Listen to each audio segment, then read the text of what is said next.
Olá, meu amigo, minha amiga. Estamos de volta com o nosso Portal do José para mais um encontro no começo desse 2025, que já começa a nos dar sinais de que o ano terá muitas movimentações e muitos enfrentamentos. A começar pelo mundo da economia, porque nós já estamos vendo nos primeiros momentos desse 2025 que o rentismo, o financismo, o mercado aliado a interesses aqui no nosso país e fora do nosso país continuam a estabelecer a mesma ação contra a moeda brasileira e, por conseguinte, contra o governo Lula, porque as consequências na nossa vida concreta, no ânimo do cidadão, elas não tardam a acontecer. E isso vai obrigar o governo a tomar decisões, a tomar atitudes, a fazer esclarecimentos com a sociedade, a convocar a sociedade para algumas dessas situações de enfrentamento. Lembrando que agora não existe mais justificativa de colocar a responsabilidade apenas no presidente do Banco Central, que era uma pessoa bolsonarista e notadamente ligada a essa estrutura do rentismo que a gente vê aqui no nosso país. Nós temos agora, dos 9 diretores do Banco Central, 7 que foram indicados pelo governo Lula.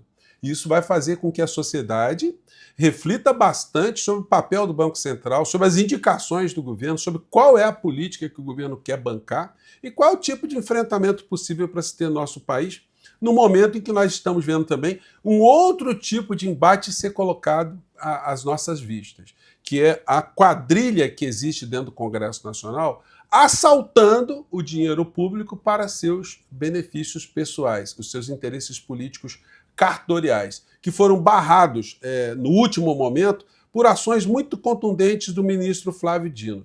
Isso dará ainda muita situação para que nós todos reflitamos e para a gente entender se é isso mesmo que o governo tem que fazer, ficar quieto, ficar calado diante desse assalto a céu aberto que acontece nos cofres públicos. E teremos também embates no campo da justiça.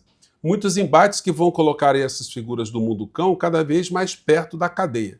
No entanto, alguns embates que não são diretamente vocacionados ali a soltar essas pessoas ou evitar que elas caminhem para a cadeia, continuarão a ser implementados aqui nas redes sociais, porque a desinformação que alguns deles vão continuar a fazer ainda permanecerão. Mas eles encontrarão aqui espaços como o nosso Portal do José, como no dia de hoje, em que ajudarei aqui a desmascarar uma dessas figuras que eu tive que apelidar de o jeguinho lustroso do direito.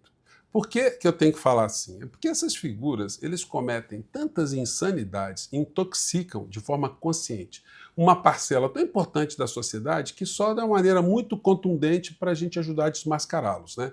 Bom, vou conversar com vocês sobre o que está acontecendo, mas antes de mais nada, é muito importante convidar você que está chegando agora no nosso portal e ainda não é inscrito, para que, em primeiro lugar, você se inscreva aqui conosco. E depois conheça também os nossos outros vídeos. Se você gostar, compartilhe, recomende. Nunca se esqueça de dar o seu joinha, seu comentário. Se puder, venha para o nosso clube de membros, porque você ajuda a gente a chegar a mais pessoas como você. E quero agradecer também a você que se inscreveu, está se inscrevendo, está divulgando o nosso novo canal de cortes. Já somos agora 20 mil pessoas em poucos dias nesse nosso novo canal, onde eu coloco vídeos mais curtos ali, né? Então, muito obrigado e vamos em frente. Gente, vários jornais estão analisando, estão fazendo as suas projeções para esse ano de 2025. Governo Lula enfrentará cenário desafiador em 2025, diz aqui a coluna da CNN. Governo briga por controle do orçamento da União e teme desgaste político com a inflação. Bom, o desgaste é inevitável se não houver uma comunicação muito eficiente, explicando quem são os responsáveis por esse processo de inflação. Porque senão, gente, a culpa fica só nas costas do presidente da República. Tem que ser explicado o que está acontecendo, qual é o ataque especulativo, qual a razão da moeda brasileira estar sofrendo esse ataque, que é especulativo sim, porque não existe em outras partes do mundo o mesmo fenômeno. O que aconteceu que só no Brasil está acontecendo isso? Né? O Brasil está uma nação, é a nação mais complicada do planeta, a mais ameaçadora no campo da economia, a mais perigosa no campo da economia no planeta? Não. Então, vamos esclarecer isso. Por isso, gente, a comunicação será vital e estratégica. Nesses tempos, não é mais a comunicação nos jornais e nas TVs só, não. As comunicações nas redes sociais, elas são fundamentais porque são estratégicas, são científicas e existem setores que são absolutamente mais escolados em contaminar e perverter a realidade com os talk shows que eles jogam por todos os lados nessas redes, né? A agenda de Trump para a América Latina preocupa o governo Lula. Diplomacia vê foco em imigração e protecionismo como problemas. Bom, o governo Lula não está detectando algo que o bolsonarismo fica dizendo, que o Trump vai interferir na nossa realidade política de uma forma dirigida, portanto, na nossa realidade econômica, na nossa realidade jurídica e na nossa realidade eleitoral. Que essa gente está pensando que o Elon Musk, junto com o Trump e mais uma série de super-heróis imaginários, virão até o Brasil para se associarem com o Chupa-Cabra, o Saci Pererê, o ET de Varginha e outras figuras aí, para liberar essas criaturas todas do destino que as espera, né? Que é a cadeia para uma parte dessas figuras. Isso pode ser confirmado aqui nessa coluna da Malu Gaspar. Na mira do TSE, aliados de Bolsonaro podem ser caçados em 2025. Olho numa figura chamada Pablo Marçal. Ela não está sendo colocada no radar hoje, mas ela vai aparecer em algum momento se ela não for retirada do processo político pelos crimes que cometeu na eleição para prefeito de São Paulo. E isso vai dizer muitas coisas sobre esse processo aqui no Brasil.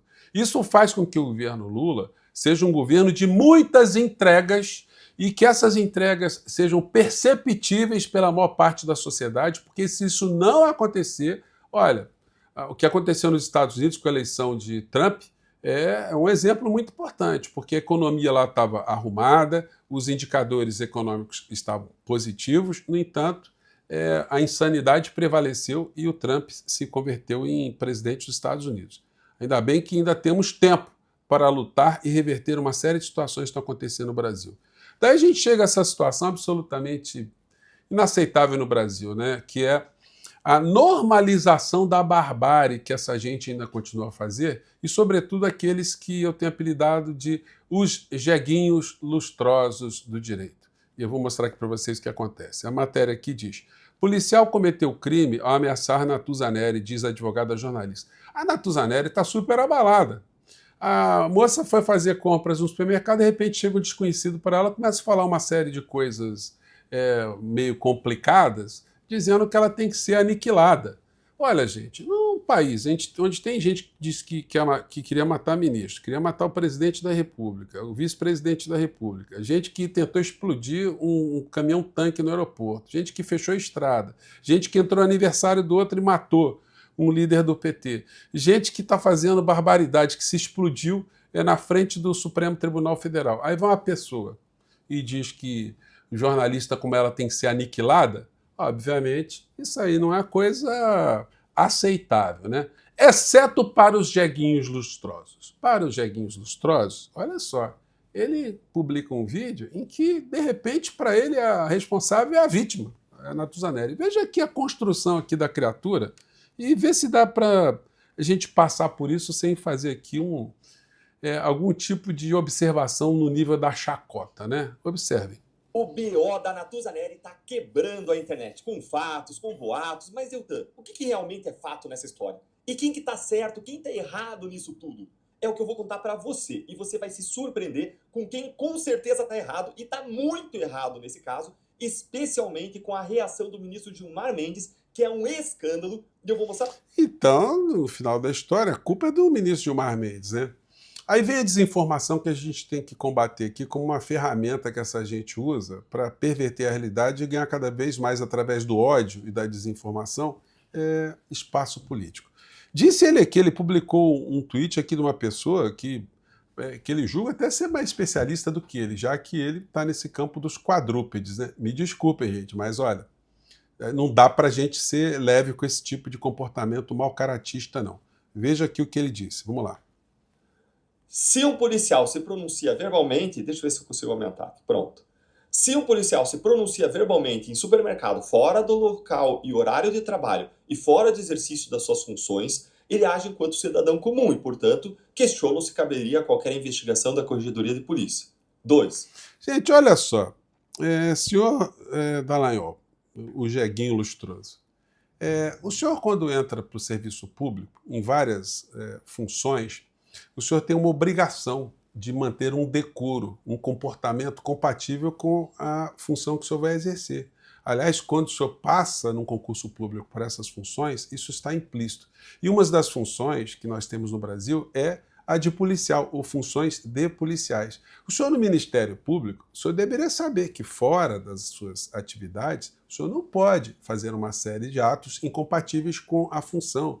Na polícia, no parlamento, a gente já teve deputado cassado por exercer atividade que quebrou o decoro fora da função do parlamento. Porque é o que se exige de alguém que serve o público, um comportamento superior, um comportamento compatível com alguém que deposita nesse servidor algum tipo de credibilidade. Não é por outra razão que o senhor falou uma grande besteira, uma grande mentira, dizendo que o policial, na hora de folga, ele é um cidadão comum como outro qualquer e pode, inclusive, cometer algumas transgressões como essa aqui, né? Bom, o Estatuto da Polícia Civil de São Paulo, senhor Dallagnol, a Lei Complementar número 207 de 79, diz no artigo 64 que estabelece que o policial civil deve manter conduta irrepreensível na vida pública e privada, o que abrange tanto o período de serviço quanto de folga. A lei reforça a necessidade de comportamento condizente com a função, já que a imagem da instituição é diretamente ligada às ações dos seus integrantes. E por aí vai, né? Então, é um negócio absurdo a gente ver esse tipo de fala. E aí, mais adiante, ainda tem mais uma aqui, né? É um contorcionismo da língua pátria, né? Dizendo que quando uma pessoa diz uma coisa, não quer dizer exatamente a coisa que a pessoa está dizendo, né? Sobretudo se for uma coisa muito grave. Vamos ver se pega aqui a fala dele. Merecem ser aniquiladas é uma força. Ele está dizendo, olha, dizer que as pessoas, como a jornalista, merecem ser aniquiladas, aí segue ele, né? É força de expressão, né? Força de expressão corriqueiramente usada por quem expressa opiniões discordantes. Aliás, vários políticos já se manifestaram no sentido de aniquilar seus opositores e nunca foram punidos. Dallagnol, eu queria saber o seguinte, se você está no supermercado com seus filhos e chega uma pessoa que você não conhece, com uma pinta meio esquisitona, e diz que seus filhos têm que ser aniquilados porque você fez muito mal ao Brasil, você corrompeu a instituição, você mandou pessoas inocentes para a cadeia ou mandou de uma forma tosca para a cadeia. Você vai achar normal isso? E teus filhos, se ficarem assustados, se eles ficarem com algum trauma, faz parte? Isso é liberdade de expressão? Se você descobrir que o cidadão é policial, isso está no direito dele, então pare de ser sem vergonha, de mostrar para as pessoas aquilo que você não aceitaria, aquilo que a legislação brasileira não permite. Então, vai continuar com essa alcunha de o jeguinho lustroso. Antes de dar opiniões, estude, Dallagnol, porque você foi uma figura pública nacional. Não ande falando besteiras por todos os lados. Pega muito mal e pega mal, inclusive, para a instituição que você fez parte, porque se você passou num concurso falando essas atrocidades, olha, o que a gente pode esperar do Ministério Público, da Procuradoria-Geral do nosso país, né? Bom, eu fico por aqui, gente. Mais uma vez, um grande abraço e até o nosso próximo encontro.